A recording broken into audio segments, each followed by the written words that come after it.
Donc, ce matin, c'est la 6e et dernière partie de Faire des disciples. On termine cette série-là un matin. Juste se rappeler les 3 versets qui nous guident là-dedans. Premier verset, Marc 8, 34. Puis il appela la foule avec ses disciples et leur dit, « Si quelqu'un veut venir après moi, qu'il renonce à lui-même, qu'il se charge de sa croix et qu'il me suive. » L'autre verset de Corinthiens 5, 15, « Il est mort pour tous, Jésus, afin que les vivants, nous, ne vivent plus pour eux-mêmes, mais pour celui qui est mort et ressuscité pour eux. » Et le 3e verset, Marc 10, 45, « Car le Fils de l'homme est venu non pour être servi, mais pour servir et donner sa vie en rançon pour beaucoup. » Rien pour attirer les candidats dans ta gang, ces 3 choses-là, 3 versets-là. Renonce à toi-même, c'est-à-dire tes projets passent en dernier, c'est projets à Dieu en premier qui passent. Prends ta croix, ça veut dire ça va être difficile. Ne vis plus pour toi-même, deviens second violon. Sois un serviteur, c'est-à-dire esclave de tous, et donne ta vie comme Jésus a donné la sienne. Franchement, qui voudrait se joindre à une équipe comme ça? Mais c'est Jésus qui mène, c'est Jésus qui dirige les appointements. Chaque chrétien doit comprendre que c'est ça la vie chrétienne, ces 3 versets-là. Mais évidemment que Jésus nous donne avec cet engagement-là une paix qui surpasse toute intelligence et compréhension. Ceux qui ont accepté ces conditions d'enrôlement savent que c'est vrai. Jésus dit vrai. Il nous donne une paix. Si tu n'as pas encore accepté ces conditions d'enrôlement, ben tu ne peux pas vivre pleinement la paix de Dieu qui surpasse toute intelligence. Dépêche-toi de renoncer à toi-même, dépêche-toi de prendre ta croix, dépêche-toi de ne plus vivre pour toi-même, dépêche-toi d'être un serviteur, esclave de tous, dépêche-toi de donner ta vie comme Jésus a donné la sienne. Cette démarche d'une vie entière s'appelle devenir un disciple. Et encourage un autre chrétien aussi à faire comme toi. Trouve parmi les chrétiens un candidat à encourager pour qu'il devienne un disciple. On va imaginer 2 personnages fictifs. Bob et Bill. Ils ont des prénoms sensiblement pareils. Bob et Bill, ils n'ont pas rapport avec les AA, qui s'appelaient Bob et Bill. C'est pas ces 2 gars-là. C'est 2 noms comme ça, fictifs. Bob est un étudiant en théologie. Il s'intéresse à tous les sujets de la Bible. Il est capable d'expliquer, entre autres, la doctrine de la Trinité, mais sa vie ne reflète pas toujours qu'il est un chrétien. Son témoignage laisse à désirer. Malgré tout ça, il connaît bien sa Bible. Bill, lui, il lit pas beaucoup sa Bible, rarement. Il aurait de la difficulté à expliquer à quelqu'un d'autre la Trinité, c'est quoi. Bob, on revient à Bob, celui qui connaît bien sa Bible, il devrait se soucier bien plus de son témoignage chrétien autour de lui. Bill devrait se préoccuper beaucoup plus de lire sa Bible. En réalité, Bob et Bill devraient beaucoup plus se soucier de Jésus avant toute autre chose, chacun dans son domaine manquant. Justement, la formation de disciples dans l'Église est là pour aider ces 2 types de personnes à mieux suivre Jésus. Ce n'est pas désespéré, non. On peut être encouragé. On revient à ce verset-là. Marc 8, 34, qu'il renonce à lui-même, qu'il se charge de sa croix et qu'il me suive.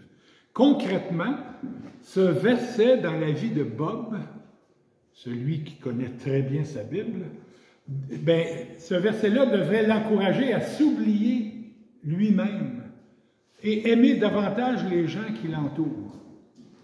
Bill, lui, concrètement dans sa vie, ce verset-là, pour Bill, ça devrait l'encourager à aimer davantage la parole de Dieu et la lire et l'étudier. Es-tu comme Bob ou es-tu comme Bill ou Bobinette ou Billette? Est-ce que ça te ressemble, un de ces deux personnages-là? Ne perds pas courage. Faire des disciples, c'est faire du bien spirituellement à quelqu'un, en l'enseignant, en l'encourageant, en le corrigeant, en lui montrant l'exemple, en l'aimant, en s'humiliant devant lui, en le conseillant et en l'influençant. Comment peut-on aider Bob et Bill à grandir spirituellement? C'est impossible que le pasteur puisse faire ça tout seul. C'est une responsabilité de tout le corps de Christ. C'est écrit dans 2e épître de Jean, chapitre 1, verset 5. Il y a un seul chapitre, c'est pour ça qu'il y a 2 Jean 5. C'est écrit, « Et maintenant, Kyria, ce que je t'écris ainsi, ce n'est pas un commandement nouveau, mais seulement celui que nous avons eu dès le commencement. Je te demande que nous nous aimions les uns les autres. » Donc, faire des disciples, c'est pas juste la job du pasteur, c'est les uns les autres. 1 Thessaloniciens 5:11. Ainsi donc, exhortez-vous mutuellement et édifiez-vous l'un l'autre, comme vous le faites déjà. Pas seulement que le pasteur, mais tout le monde. Hébreux 10:24. Veillons les uns sur les autres pour nous inciter à l'amour et aux œuvres bonnes. La première chose à se demander, si on veut former un disciple à côté de nous, à qui devrais-je consacrer mon temps, mes énergies? Voici comment trouver quelqu'un à former comme disciple. Premièrement, ce candidat, comment est-il dans sa famille? 1 Timothée 5:8. Si quelqu'un n'a pas soin des siens, de sa famille, surtout ceux de sa famille, il a renié la foi, il est pire qu'un infidèle. Il est fort, ce verset-là. Si quelqu'un n'a pas soin des siens, surtout ceux de sa famille, il a renié la foi, il est pire qu'un infidèle. Donc, chaque chrétien qui aspire à devenir un disciple, qui avance dans son état de disciple, sa famille, c'est quelque chose de bien important. On voit ça aussi dans Deutéronome, un verset qu'on voit de temps à autre, Deutéronome 6, 5 à 7. « Tu aimeras l'Éternel, ton Dieu, de tout ton cœur, de toute ton âme et de toute ta force. Et ces paroles que je te donne aujourd'hui seront dans ton cœur. Tu les inculqueras à tes fils. Et tu en parleras quand tu seras dans ta maison, quand tu iras en voyage, quand tu te coucheras et quand tu te lèveras. Tu les inculqueras à tes fils. » Ces deux versets-là, puis même on pourrait en mettre d'autres à l'écran, nous enseignent que si on veut être un disciple et éventuellement former un autre disciple, on a premièrement une responsabilité envers les membres de notre propre famille. C'est surtout là que ça commence. En réalité, une famille, c'est une mini-église. Et notre famille est la mission la plus importante pour toute notre vie. Moi et Brigitte, on a élevé nos 4 enfants, de tout petits bébés jusqu'à leur mariage. Bon, Guillaume n'est pas marié, mais il a 31 ans. On a élevé nos enfants, évidemment du mieux qu'on pouvait, mais avec la parole de Dieu, puis avec l'exemple qu'on pouvait leur fournir. On n'était pas des des croyants le dimanche matin seulement à l'église. On était des croyants toute la semaine. Et j'ai souvent demandé pardon à mes enfants des maladresses et des paroles mal dites, et ou bien donc de m'être emporté. Vous, les parents, vous savez de quoi je parle. Mais c'est ça. Premièrement, on doit faire de nos enfants des disciples. Parce que l'Église, c'est comme une famille. C'est une famille. Donc, comment trouver quelqu'un à former comme disciple? Bien, comment il est dans sa famille, cette personne-là. Deuxièmement, sa disposition spirituelle. On doit annoncer l'Évangile, le salut aux non-chrétiens. Je n'irai pas annoncer le salut à Georgette, Béatrice. Je n'irai pas annoncer le salut à Béatrice. C'est ma sœur, elle est sauvée. On va passer à d'autres choses que l'Évangile, le salut. Non, ça n'aurait aucun sens de former un non-chrétien comme disciple. Ça n'a aucun sens. En 1 Corinthiens 2,14, mais l'homme naturel, c'est la personne qui n'est pas encore régénérée, la personne qui n'est pas encore née de nouveau, qui n'a pas connu le salut en Jésus-Christ. Ses péchés ne sont pas encore pardonnés. Il n'a pas demandé à Jésus, « Jésus, sauve-moi, je crois que tu es mort à la croix pour mes péchés. » Il n'a pas fait ça encore. Il est peut-être religieux, mais il n'est pas né de nouveau. Donc, mais l'homme naturel ne reçoit pas les choses de l'Esprit de Dieu, car elles sont une folie pour lui, et il ne peut les connaître. Jusqu'au jour où le Saint-Esprit va y faire comprendre, parce que c'est spirituellement qu'on en juge. Nous devons former des chrétiens à être des disciples. On ne peut pas former des non-chrétiens à être des disciples. C'est comme espérer de voir une chenille voler. Mais non, la chenille, elle doit devenir un papillon en premier. Là, elle va voler, la chenille. Elle va devenir un papillon. Bien, quelqu'un qui n'est pas chrétien, bien, c'est une chenille, c'est un papillon en devenir. Comment trouver quelqu'un à former comme disciple? Bon, donc, comment il est dans sa famille, sa disposition spirituelle, chrétien ou non. Quelqu'un qui fréquente régulièrement l'Église, troisième critère. Luc 24, 53. Les apôtres, ils étaient continuellement dans le temple et bénissaient Dieu. Ils étaient continuellement dans le temple. Wow! Ils aimaient ça être ensemble. Pour que ça soit écrit. Ou Acte 2, 46. Chaque jour, avec persévérance, ils étaient au temple. D'un commun accord, ils rompaient le pain dans les maisons et prenaient leur nourriture avec allégresse et simplicité de cœur.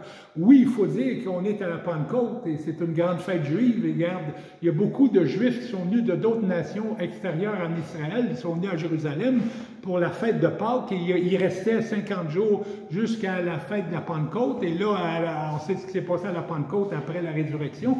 Le Saint-Esprit a été donné aux apôtres et aux disciples. Ils étaient ensemble, mais évidemment, ils n'étaient pas chez eux, ils étaient en visite, mais ils étaient au temple. Acte 27. Le premier jour de la semaine, comme aujourd'hui, nous étions assemblés pour rompre le pain. Les chrétiens, les premiers chrétiens avaient la bonne habitude de s'assembler le dimanche, d'être là. Si tu t'inscris dans une équipe de volleyball, tu vas t'appliquer à être présent aux pratiques et aux parties. Tu t'es inscrit au volleyball. Je ne peux pas m'imaginer que tu vas y aller une fois sur 5. Non. C'est la même chose pour celui qui a cru à Jésus-Christ. Le culte du dimanche matin, c'est comme le gaz dans nos chars. Pas de gaz, le char, il reste dans le driveway, comme on dit à Montréal. Ou l'électricité dans une lumière. Le culte du dimanche matin, c'est comme l'électricité dans une lumière. Pas d'électricité, pas de lumière. ou l'air dans tes poumons, dans mes poumons, l'air dans tes poumons, ou l'eau pour un poisson.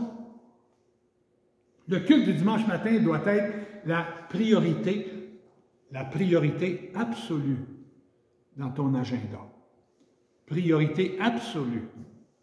Rien n'est plus prioritaire qu'un chrétien qui va à son culte le dimanche matin. Parce que c'est le corps de Christ. On ne peut pas amputer ce corps-là. Jésus étant la tête du corps. C'est la démonstration, le corps de Christ, c'est la démonstration spirituelle de Dieu sur terre. L'Église de Jésus-Christ rachetée par son sang. Évidemment qu'on doit être là. Nous sommes le temple du Saint-Esprit, la demeure de Dieu. Mais oui, il y a le travail. Quand on travaille, on ne peut pas être ici. Il y a le travail, c'est normal, c'est correct. Ou quand on est malade. Là, je vais toucher à quelque chose de sensible. Ton enfant joue au hockey. C'est important qu'un enfant fasse du sport. Je ne veux pas dire des inscrits là au hockey. Non, il doit jouer au hockey. Mais malheureusement, aujourd'hui, le hockey, c'est dimanche matin. Quand j'étais jeune, il n'y avait rien le dimanche matin. Les games, c'était le dimanche après-midi. Aujourd'hui, c'est rendu tout est le dimanche matin. Tout. Mais ton enfant joue au hockey, ben, un parent sur deux peut y aller un dimanche, l'autre parent l'autre dimanche, alterner comme ça avec l'enfant, ou un certain dimanche, tu laisses l'enfant aller jouer, regarde, il ne va pas pleurer parce que papa et maman ne sont pas là. Moi, j'ai joué toute ma jeunesse, puis mon père, il venait pas souvent, ma mère, elle venait jamais. Mais il y a toujours moyen de trouver une façon de venir à son assemblée. Aussi, c'est important des réunions de ta famille. C'est la fête de ta mère. Ce dimanche-là, ben garde, vois la fête de ta mère. C'est important, une réunion de famille. Ou c'est le baptême de ton petit-neveu à l'Église catholique. Va au baptême de ton petit-neveu. Parce que c'est la famille, il ne faut pas rompre les liens. Il ne faut pas lancer le signal à ta famille que « Oh, vous autres, ce que vous faites dans l'Église catholique, c'est rien de bon. Moi, je vais à mon Église. » Non, c'est un mauvais signal à lancer. J'ai aimé mercredi passé, Marc Lalo a dit les fins de semaine, quand j'ai un tournoi de hockey, je dis aux gars, ben, le dimanche matin, je ne serai pas là, même s'il y a des games, je vais jouer l'après-midi. Ben, j'ai aimé ce qu'il a dit. Je pense qu'il était à Natashquan dans le matin. ça va être dur sans venir ici. Mais vous voyez, c'est des bonnes pratiques là, à venir ici. C'est primordial. Donc, pour choisir quelqu'un à former comme disciple, il doit fréquenter régulièrement, assidûment, l'Église. Ainsi, aussi, c'est très important d'être au culte le dimanche matin pour une autre raison, pour adopter et pratiquer la même déclaration de foi ensemble. On ne peut pas croire à des affaires différentes. C'est-à-dire le salut par grâce. Ensemble, on croit qu'on peut avoir la vie éternelle. De quelle façon? On n'est pas capable nous-mêmes, incapable, on ne peut même pas faire des bonnes actions. Jamais nos bonnes actions vont réussir à nous mériter la vie éternelle. C'est seulement Jésus-Christ qui est mort pour nos péchés qui peut nous mériter la vie éternelle. Le salut par grâce, c'est ce qu'on croit ensemble. Si tu crois à d'autres choses, ben whoop, il faut s'ajuster. Aussi, on croit au Saint-Esprit, que le Saint-Esprit vit en nous. On croit aux dons spirituels. D'une certaine façon, il y a d'autres églises qui croient à des dons spirituels particuliers. Ben regarde, c'est important que dans un regroupement, on croit la même chose. Sinon, on va être toujours en train de jouer au ping-pong spirituel. Non, la Bible dit ça. Non. De l'astinage, puis ça finit plus. Non. On est ensemble, on croit à ce qu'on croit. à nos doctrines, ou un homme pasteur. On ne croit pas que les femmes puissent être pasteurs, on croit que seulement les hommes peuvent être pasteurs. Ou le baptême, on croit au baptême dans l'eau, le baptême après la conversion, et non pas un baptême d'un enfant. Vous comprenez, il y a beaucoup de doctrines de même qu'on doit, ensemble, croire ce qu'on aime croire, ce qu'on voit dans la Bible, ce que la Bible nous dit qu'on doit croire. Et on comprend que d'autres croient d'autres choses, c'est correct, mais ensemble, on veut progresser dans ce qu'on croit. Peut-être qu'un jour aussi, Dieu va nous montrer qu'on a tort, mais il va nous le montrer. Mais s'il y a quelqu'un qui veut être un disciple, ben, il doit épouser cette doctrine-là aussi, la doctrine de l'Église. Donc, comment trouver à former quelqu'un comme disciple? Ben, quatrièmement, ben, l'idéal, c'est quelqu'un du même sexe que toi. Homme avec homme ou femme avec femme. C'est écrit dans l'Épître de Tite, chapitre 2, 3 et 5, dit que les femmes âgées doivent aussi avoir l'extérieur qui convient à la sainteté, n'être ni médisantes, ni asservies aux excès de vin, qu'elles doivent donner de bonnes instructions, afin d'apprendre aux jeunes femmes à aimer leur mari et leurs enfants. Oui, le dimanche matin, j'enseigne aux hommes et aux femmes. Mais pour former un disciple en privé, c'est préférable un homme, une femme avec une femme. Nous devons veiller et éviter une intimité inappropriée. Un homme qui forme une femme comme disciple,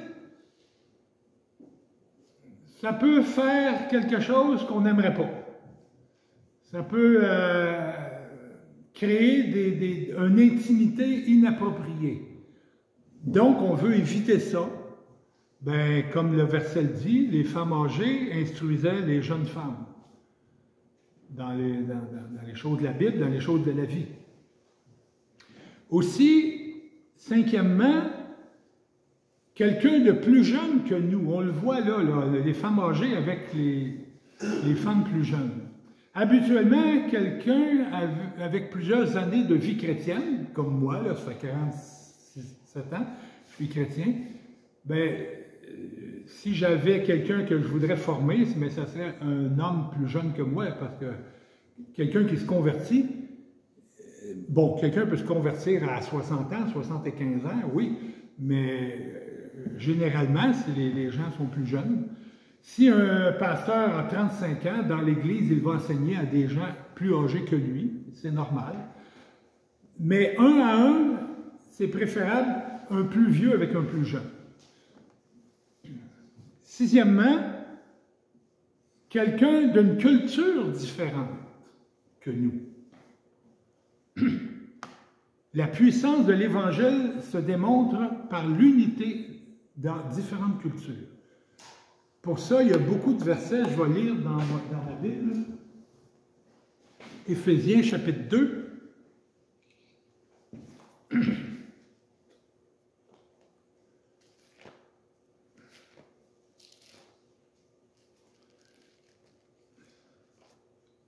Éphésiens chapitre 2, versets 11 à 19, qui nous parle de cultures différentes, ces versets-là. Souvenez-vous donc de ceci. Il parle aux chrétiens dans l'église d'Éphèse. Éphèse qui était une ville en Grèce, proche de la Grèce, pas en Grèce, mais proche de la Grèce. Et c'était une ville de beaucoup d'influences grecques. Souvenez-vous donc de ceci, autrefois, vous, païens dans la chair, vous les Grecs et les autres nations, traités d'incirconcis par ceux qui se disent circoncis, les Juifs, et qui le sont dans la chair et par la main des hommes. Vous étiez en ce temps-là sans Christ, privés du droit de citer en Israël, étrangers aux alliances de la promesse, sans espérance et sans Dieu dans le monde. Tous ceux qui n'étaient pas juifs, avant Jésus, étaient sans espérance, à moins de se convertir et devenir un juif. Verset 13. Mais maintenant, en Christ Jésus, vous qui autrefois étiez loin, vous êtes devenus proches par le sang de Christ, qui donne la vie éternelle. Car c'est lui notre paix, Jésus. Lui qui des deux, juifs et non-juifs, lui qui des deux n'en a fait qu'un, en détruisant le mur de séparation, l'inimitié. Il a dans sa chair annulé la loi avec ses commandements et ses dispositions pour créer en sa personne, avec les deux, juifs et non-juifs, un seul homme nouveau en faisant la paix. Et pour les réconcilier avec Dieu, tous deux en un seul corps par sa croix, en faisant mourir par elle l'inimitié, c'est-à-dire la haine. Ça me fait penser, quand j'étais jeune, des petits Québécois dans la région de Montréal, on haïssait les Anglais. C'était culturel. C'était culturel. Les maudits Anglais. Ça a bien changé. Ça a bien changé. Ça a vraiment changé. Vraiment changé. Verset 17. Il est venu annoncer, comme une bonne nouvelle, la paix à vous qui étiez loin, les païens, et la paix à ceux qui étaient proches, les Juifs. Car par lui, nous avons les uns et les autres accès auprès du Père dans un même esprit. Ainsi donc, vous n'êtes plus des étrangers ni des gens de passage, mais vous êtes concitoyens des saints, membres de la famille de Dieu. Ces versets-là sont tellement puissants. Deux nations qui saillissaient avant. Allez voir dans la série que j'ai faite, allez voir sur mon YouTube, Redécouvrir l'Église locale, la 5e partie, la 5e vidéo. Je parle de ça. Ici. Québécois, Inuits, anglophones québécois, et peut-être d'autres nations. C'est exactement l'Épître aux Éphésiens. C'est exactement ça. L'Église de Jésus-Christ ne doit pas, ne peut pas être formée que d'une seule nation, nous, ensemble, tout seuls, nous autres. C'est pas biblique. Les frères et sœurs de plusieurs nationalités, ça c'est biblique. Et ça, c'est vraiment, vraiment vérité et réconciliation selon Dieu. Oui, il y a le mouvement vérité et réconciliation, très bien, c'est parfait. Une petite coche de plus, selon Dieu.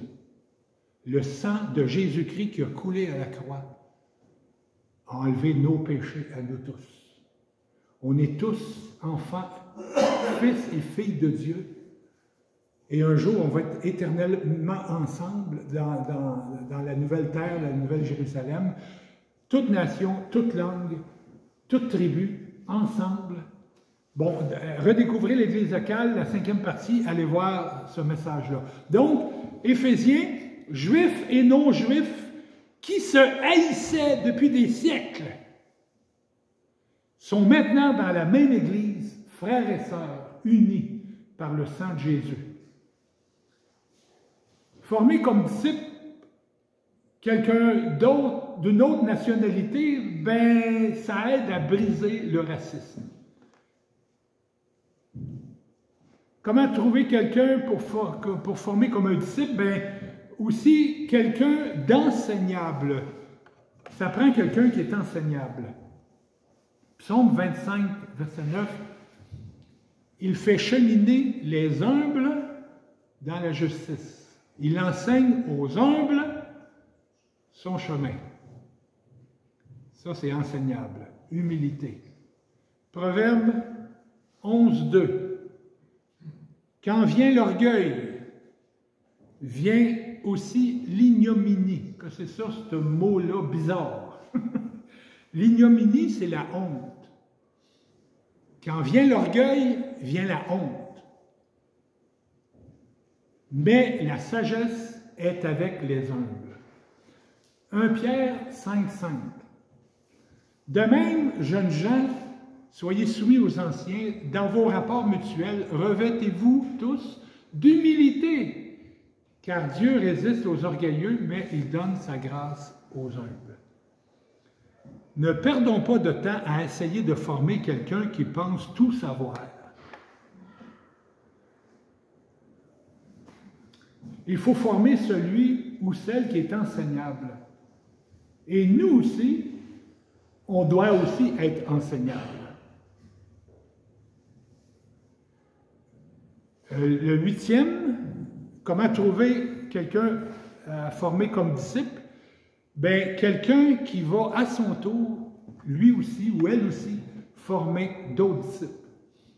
2 Timothée 2,2, c'est le verset de Sembec.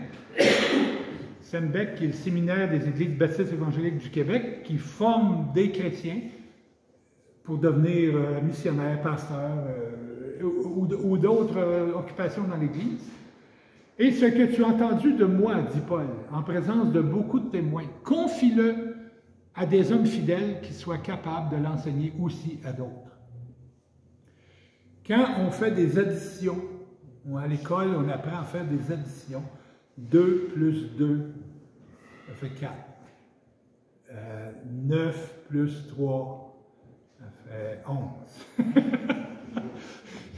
Mais quand on apprend des multiplications, c'est bien meilleur.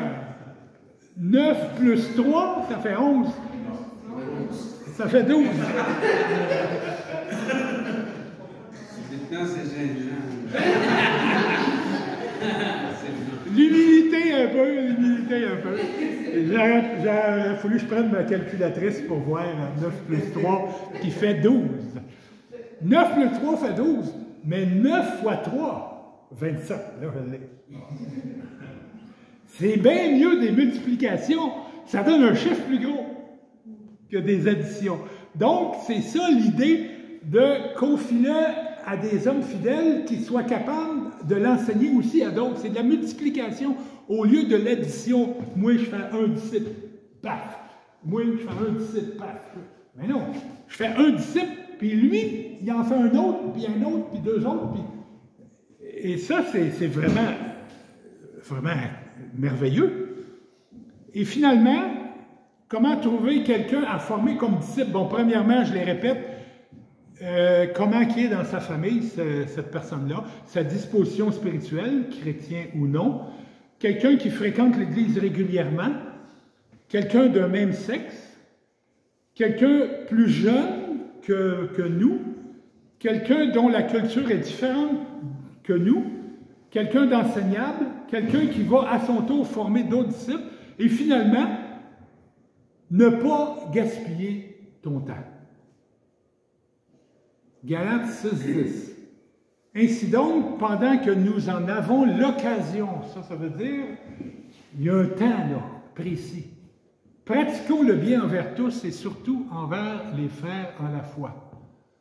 Il faut prendre toutes les occasions qui se présentent pour s'aimer les uns les autres, pendant que nous en avons l'occasion. Éphésiens 5:16, rachetez le temps, car les jours sont mauvais.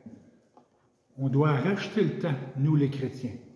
C'est-à-dire, on ne doit pas perdre notre temps à toutes sortes de choses inutiles. Oui, on peut se divertir dans la vie, on peut aller avec notre femme, aller au cinéma, mais dans le sens que la vie chrétienne, c'est tellement important de considérer que le temps est important. Tu vas au travail, ben oui, tu travailles pour ton patron, il te paye à chaque heure. Ben, tu ne dois pas gaspiller cette heure-là parce qu'il te paye, mettons, 20$ de l'heure, ben, tu dois travailler toute ton heure. Mais évidemment, ça peut t'arriver avec ton confrère. Tu prêches l'Évangile à ton confrère, mais il ne faut pas que tu gaspilles le temps de ton boss. Hein, il ne faut pas, sur le 20$ de l'heure, ben moi, je prends 15 minutes. Mais non, le boss ne sera pas content. Mais quand même, on doit racheter le temps dans toutes les occasions de nos vies. Et donc, vous voyez bien que faire des disciples, c'est une question de temps, d'années, de persévérance, de maturité, d'humilité et bien d'autres choses. Faire des disciples, c'est quelque chose d'ardu, pas facile. Évidemment qu'il faut être soi-même un disciple. Il faut progresser dans notre propre vie spirituelle et recevoir des conseils des autres, des encouragements des autres, les éclaircissements des autres, la réprimande des autres. Et on n'est jamais rendu au top d'être un disciple de Jésus-Christ. On n'est jamais rendu au top de ça. C'est simplement sa présence. Là, on va être rendu au top. Donc, c'était la dernière partie, faire des disciples. Dimanche prochain, je vais être à l'écran. Je n'ai pas encore cherché qu'est-ce que je dois vous parler, mais Dieu va me le montrer, j'espère, avant samedi soir. Mais que Dieu vous accompagne dans vos vies chrétiennes, de vos vies de disciples, grandir dans vos vies de disciples, et Dieu vous donne certaines capacités, certains dons, mettez-les au profit de quelqu'un d'autre pour en faire un disciple aussi dans un domaine, ça peut être n'importe quoi. C'est pas nécessairement de l'encourager à prendre des cours en théologie, oui, ça peut être ça, mais ça peut être dans quelque chose de bien simple aussi. Donc, faisons des disciples avec d'autres chrétiens qui nous entourent. Merci Seigneur pour ce temps-là qu'on était ensemble pendant les 6 dimanches. Et Seigneur, tu nous montres ta volonté à travers tout ça. Tu es un Dieu qui nous aime, tu es un Dieu qui prend soin de nous et tu veux qu'on prenne soin des autres. Tu veux que nos vies ne soient pas axées vers nous, mais vers l'extérieur, vers les autres. Et fais-nous réaliser ça, Seigneur, de plus en plus. Et surtout envers ceux de notre famille, notre épouse, ou notre mari, ou nos enfants. Seigneur, fais-nous pratiquer ça, surtout dans notre famille. Merci, Seigneur Jésus, de ton instruction. Merci, Jésus. Amen.